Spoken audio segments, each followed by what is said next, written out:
This is probably the only video you'll find on YouTube of a Lake Foix community tank.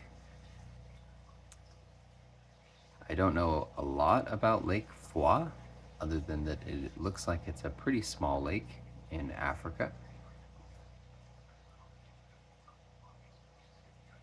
And I believe that that's the only place on Earth that these fish are found. There are two species of fish in here. One of them is called a blood throat, and there in the back comes the big male now. Zooming across the middle here. Also, I think the scientific name is Thoracochromis Brauschi. Don't know, I'm kind of butchering that, but very pretty fish. At least the males are. And at least just one male is. Kind of the dominant male. He's the one that gets to look pretty, and everyone else is just kind of bland, but they used to be in a species-only tank. But honestly, that was really boring because they like to hide. They're very skittish fish.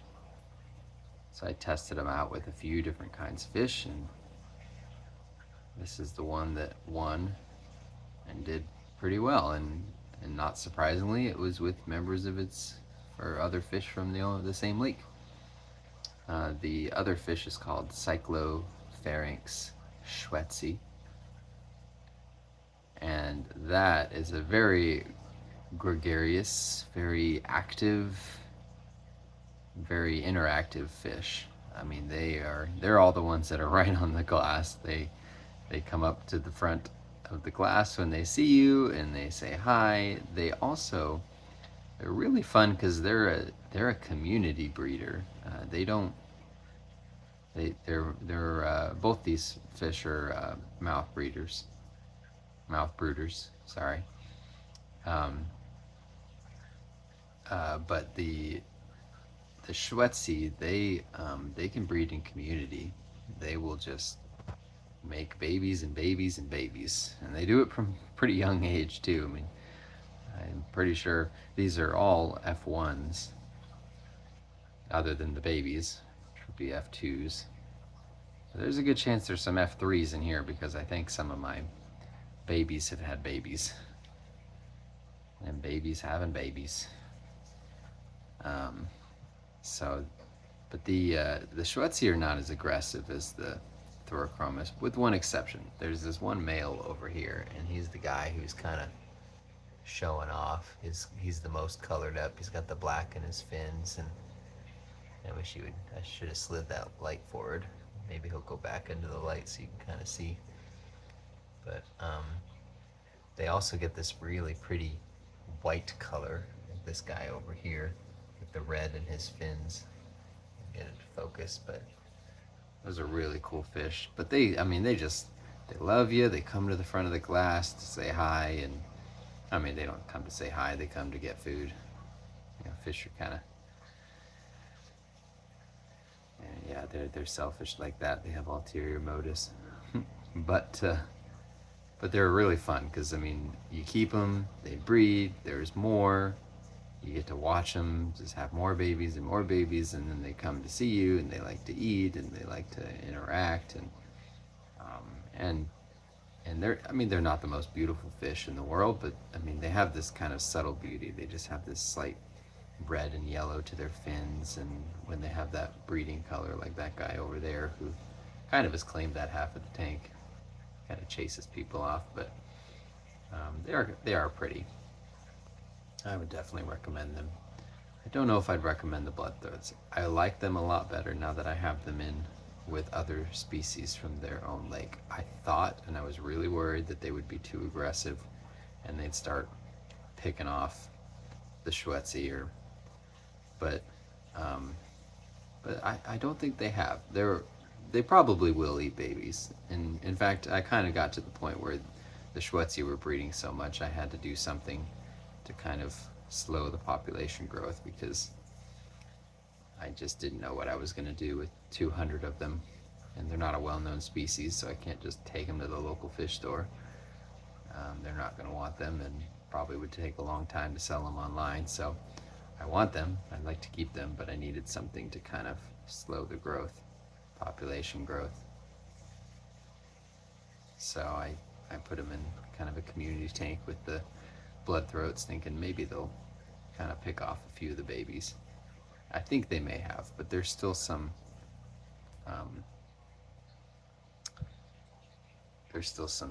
babies here that seem to be pretty small that haven't had any issues surviving.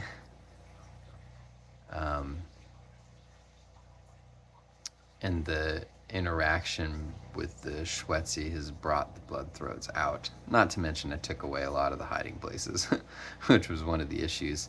The other tank was a 40 breeder, and the blood throats they just hid the whole time. I mean, if I sat in front of the tank completely still for about 5 minutes, I might see one come out bravely, and they'd start coming out slowly and then interacting with each other, and I'd get a good look at this pretty male in the back. But honestly, I don't know if I could dedicate 5 minutes of sitting still every day to one tank. So,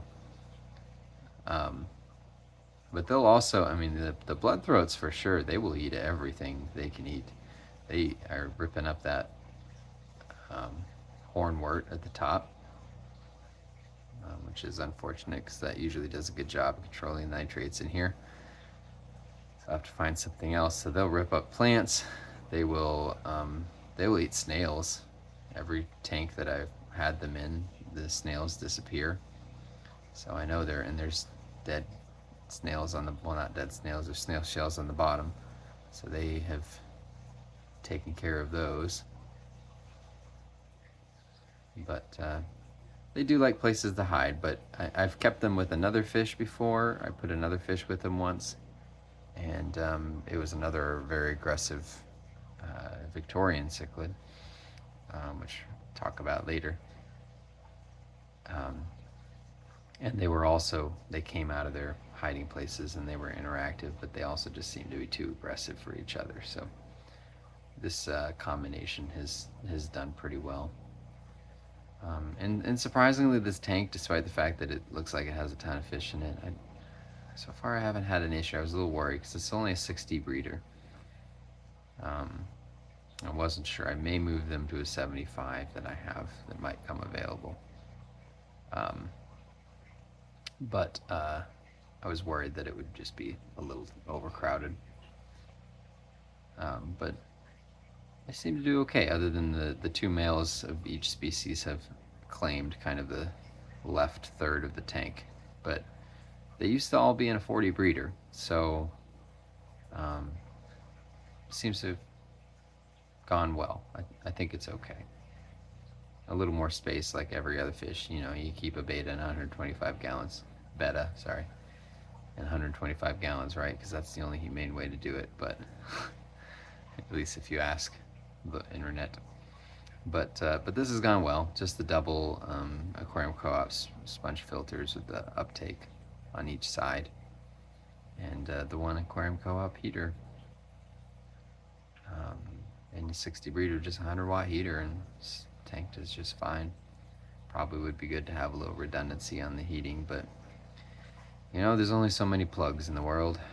So I have a heat gun, a little temperature gun, not a heat gun, that sounds bad.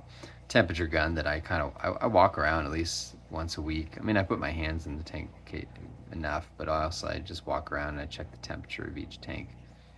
And that actually has saved me in the past, because there was one heater that malfunctioned and I caught it. And I think it was probably a day or two before I caught it. But, you know, if you kind of think about it, like, unless you have really temperature sensitive fish that'll die if it gets too low too fast, you know, think of it like shipping fish. You know, if you've ever used a temperature gun on a fish that was shipped to you, even with a heat pack in there, they're still 70 degrees, 69 degrees, and they stay like that. I've had fish arrive after a day or two, and they've been 68 degrees, and I'm not saying they're fine. I mean, fish definitely die in shipping. I don't think it's ideal, but they survive. I mean, you think nature is perfect on its temperature 24/7? I mean, you have a river and it rains and the temperature drops and then it gets hot and it goes back up and then it gets really hot and it goes way up. I mean, yes, there's obviously big lakes like Lake Tanganyika that are deep and probably the same temperature forever, but it's temperature fluctuations. So as long as you check it, something like this, that 100-watt heater probably wouldn't be able to malfunction and overheat and cook everything. It'll just get really hot, hopefully in time for me to catch it. But if it dies, on the flip side, I'll catch it. Switch it out. I always keep extra heaters on hand. So I'm pretty confident that I'll catch it in time and it won't cause any issues. It seems to do just fine for this. And this is a pretty cheap setup. I mean, this was a $1 per gallon sale tank with 2 sponge filters and the heater, and then the light on top is just aquanite. It's nothing special, nothing fancy. I can't even grow plants in here, so. But yeah, good luck finding a Lake Foix community tank anywhere else. I've never seen one. I've seen videos of these fish individually, but never seen a community tank. So, but super fun fish. Oh, and of course, you got the little plecos, the obligatory plecos in there. Yeah, highly recommend them if you're one of those people that likes having fish that no one's ever heard of.